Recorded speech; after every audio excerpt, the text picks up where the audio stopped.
Naghahanap ba kayo mga idol ng universal stylus pen na captivating mga idol? Low latency, wala po siyang delay mga idol. As you can see mga idol, napaka-responsive niya mga idol. No? This is from Tank Plus mga idol, kaya tara samahan yung mag-unbox. Let's go!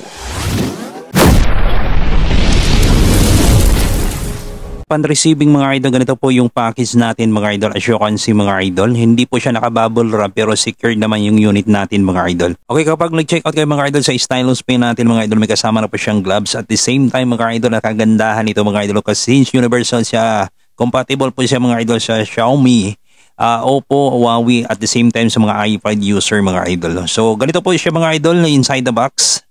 May kasama po siyang manual, naka-type C na rin po siya mga idol, at saka itong extra na pin niya mga idol. No? At saka medyo may kabigatan siya mga idol ha.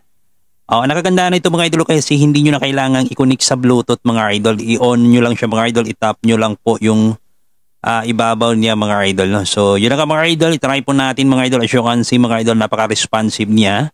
So naka-low latency siya mga idol, kaya wala po siyang delay mga idol. No? Actually mga idol, ito po yung first natin na stylus pen mga idol na ganito pong klase mga idol. Napaka-solid mga idol, sa murang halaga mga idol, meron na po kayong ganitong klaseng stylus pen mga idol. No? Kaya kung kayo mga idol naghanap kayo ng affordable stylus pen mga idol na universal, this is it mga idol. Napaka-solid ito mga idol, hindi po kayo magsisisi. Kaya i-check out nyo na to mga idol.